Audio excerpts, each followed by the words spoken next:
Developing story concerns the Manchester United forward Rasmus Højlund. Remember, we were telling you that AC Milan wanted to do a loan with an option. Rasmus Højlund and Manchester United's preference is a permanent deal, or at least have a permanent element attached to that deal. So that one looks like it was cooling off.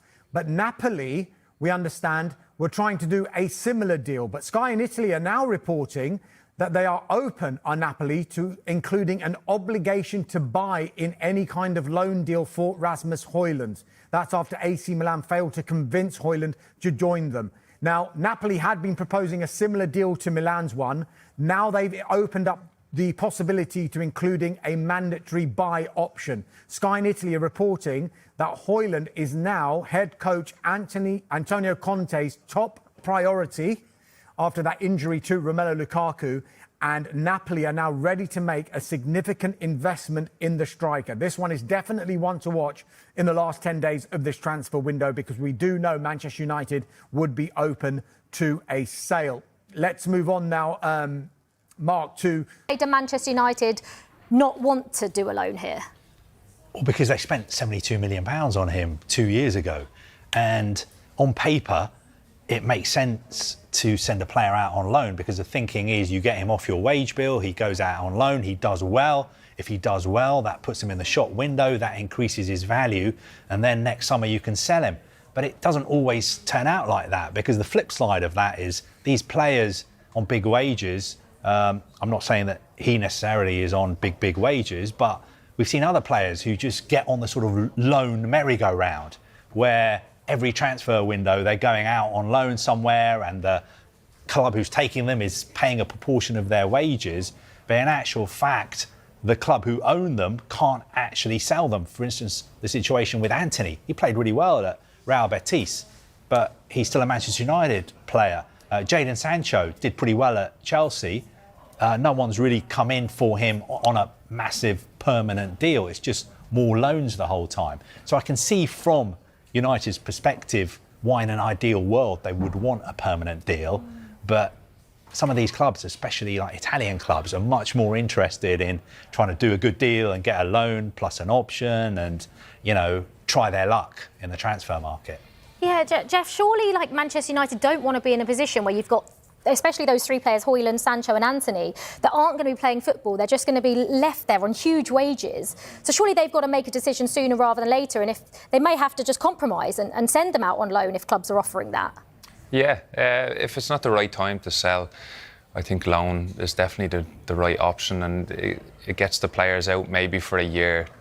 Like you said, having them coming into the training ground or coming in at different times, maybe to when the squad is there, it's just messy. And for me, I think just let them go out and play football. They might have a good year, and it might be a better option to sell them next year. Jadon Sancho's played his best football abroad, there's no doubt about that, and it feels like that's the most likely place for him to go, but feels like he's just holding out for a club that's going to pay his really high wages. I think, you know, the move has to be right for Jadon Sancho. A couple of clubs have come in for him. He hasn't felt like it's the right move at this stage of his career. There's talk that he may want to go back to Borussia Dortmund and they might try and make a move for him. Fenerbahce were interested in him. The one that's really intriguing for me is Roma. I mean, Roma want to take him. Why wouldn't you want to go and live and work and play in that stadium and for those fans?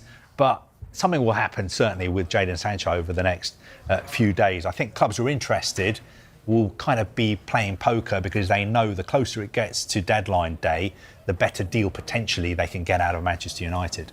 Yeah, and talking of, I suppose, outgoings and incomings at Manchester United, they have recruited well, Jeff, but do you think they still need a perhaps goalkeeper and a midfielder maybe? Yeah, exactly the two positions I was going to say. Yeah, I think midfield, visually on the eye, watching the game the weekend just gone, I think they need legs in that midfield, just to help out. And then, like we seen with the goal, wouldn't be too convinced with the goalkeeper. Maybe you want someone coming in who's a bit commanding, and it sort of gives the defence that confidence behind them. So they're definitely the two positions, I think, yeah. Yeah, now because Napoli are pushing for the loan signing of Rasmus Højlund, according to Sky in Italy. That's after AC Milan could not convince Højlund to join them under the terms of the deal on offer. Milan wanted a loan with an option, while Højlund and United's preference was a permanent deal. I mean, we've got European football expert Andy Brassel in the studio, so it feels like the first question, Andy, is feels like Manchester United feel like Serie A is the place to sell their players. Yep. Why is that? There's no money there, is there? So why? But because it's a good profile of league to reinflate a player's value. And that is exactly the spot that Hojlund's in at the moment. If you look at the players who've come out of difficult times, not just English players who've come out of difficult times in the Premier League to do really well there. Look at Scott McTominay's image now. You know, he's on the Ballon d'Or list. And go before that, you go Lukaku, Smalling, Young. You can go through them all, and they've reignited their careers there. Now, look, I think Højlund and United, if that is really their view, that they want a permanent deal, well, you know, I'd love a Lamborghini, but it's not going to happen. The fact is that his value has dropped so much over the last 2 years. The best thing for him and for United is to loan him out and get him to a point where he's sellable. At the moment, he is not sellable for anything near what they paid for him. Even if you're taking off the bits for amortisation, it's just not worth their while. I don't see how they can get a reasonable deal for him. Whereas if he goes to Serie A and shows a bit of what we thought he was about, then it's a lot different. And maybe this Lukaku injury opens it up for him. But then somebody like Anthony has gone to Spain, and he did pretty well at Real Betis last season. Well, that's an advert for the loan, isn't it? But no one's coming in and offering big money for him. So it just seems that these players that United are stuck with because of mistakes they've made in the transfer market, they just can't move them on, even when they go out on loan and do pretty well, like Jadon Sancho. You know, he went to Chelsea for the second half of last season, did okay. Chelsea were pretty ambivalent about keeping him, were willing to keep him as long as he took a wage cut. He wasn't willing to take a wage cut, and they said, all right, you know what, not interested. And straight away, that's the problem there. The answer's in the question, isn't it? The fact wages. is, yeah, and this is a problem for every Premier League club. If you've got failing players, where do you put them? I mean, the Saudi Pro League worked for that for a bit, but if they're not going to Saudi, where are they going? Now, maybe the Turkish Super League comes back into the picture later in the window, but I think for the moment, you do have to go out there and prove the players are worth something. I mean, it's been a difficulty. You think of Marcus Rashford, for example. He went out there and did pretty well in the second half of last season for Aston Villa, in a Premier League context as well. But was it? I realise Villa are in a particular situation, but no one in the Premier League looked at that and thought, you know what, we're going to bet the farm on him.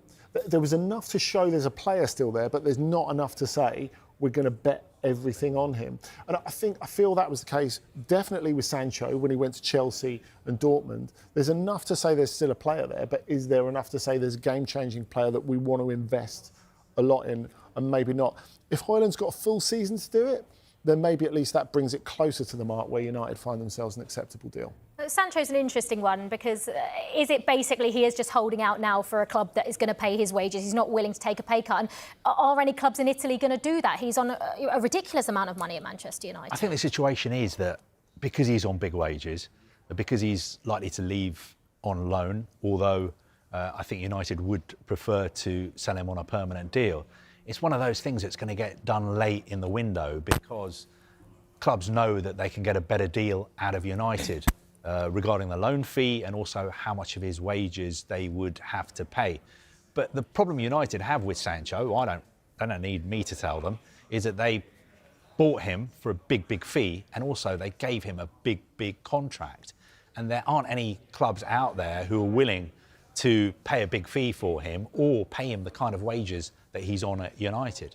I think Roma could still happen. Yeah. Yeah. Why would you turn down Roma? Yeah, why? You live in Rome. Yeah. You play for like an incredible club.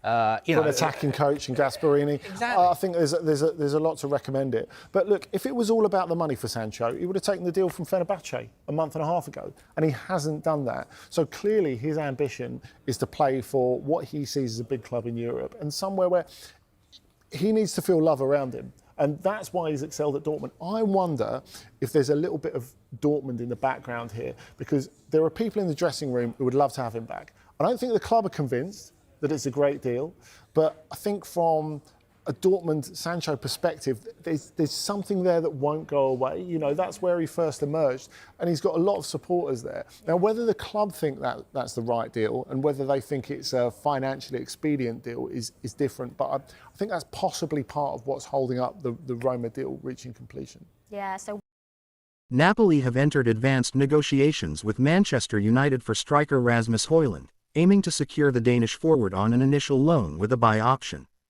The Serie A champions are reportedly keen to strengthen their attacking options and see Hojlund as a key target. Manchester United's transfer committee is scheduled to meet today to evaluate the proposal and decide on their stance. Hojlund, who joined United 2 years ago, has struggled to find consistency, and a move to Italy could offer regular playing time. Benjamin Sesko's arrival means Hojlund would have to settle for a bit-part role this season. Talks are progressing quickly as both clubs explore terms. Rasmus Højlund informs suitors he wants loan with obligation to buy.